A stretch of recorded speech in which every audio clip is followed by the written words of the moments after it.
Good day, this 254th day, Meaningful Moments, 365 days. Have you noticed in these last few days how the morning sunrise is appearing perhaps a little different?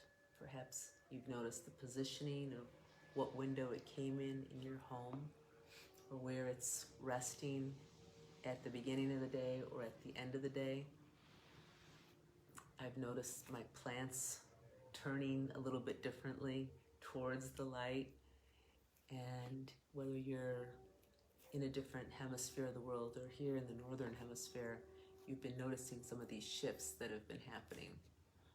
For here, where I live, it's a little bit darker, a little bit longer morning, and then slowly it's creeping in a little bit darker, a little bit earlier, later in the afternoon, when the sun would stay out a lot longer.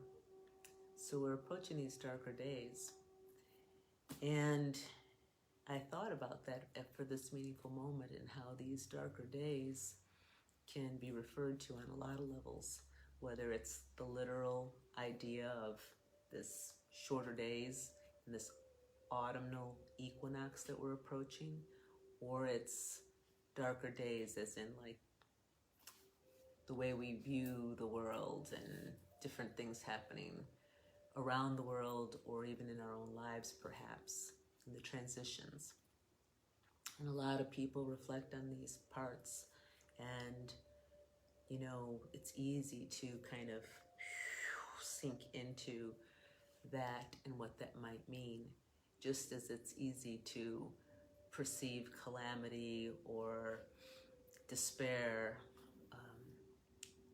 those kinds of emotions that can come over us, even overwhelm us, and then sink into that. So what do we do? What do we do to... I refrain from using words like a pose, because perhaps it isn't about an opposition at all. Perhaps it's just about being able to be with it. And if we can be with it, then perhaps that's the way we bring a little bit of light and get very comfortable and familiar with it. And what I mean by that is that if we're sitting in that darkness and we have nothing else but just ourselves with that darkness, well then we have to start becoming very aware of who we are. And that awareness is that light that can shine out. So on very practical levels, we can start to look at, how we're responding to the dark days.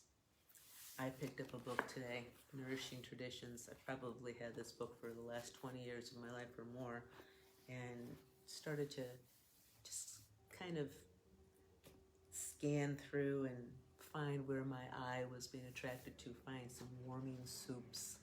And I thought to myself, this kind of thing happened because of these darker days, this transition, and finding ways, as we prepare for the colder weather here in this northern hemisphere, like what am I going to do to warm myself?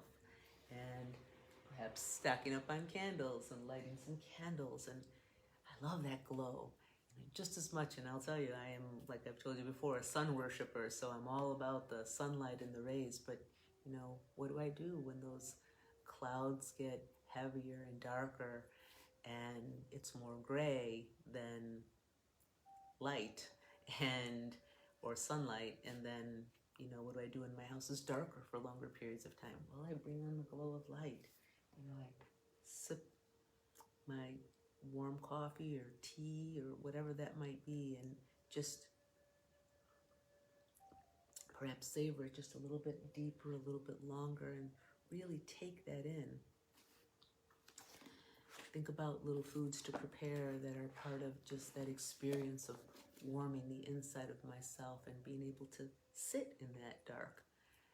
And then all these other little things we can do just to find what it is that turns us inward but on to the sensation and this bit of really being with ourself, knowing ourself in these darker days. Perhaps that's the way that we bring more light into the world in our own unique, what seemingly seems small and yet is all these points of light that are just encasing our world, making it more illuminated from each of our souls and the luminous beings that we are. So, for you today, my friends, in these darker days, aho.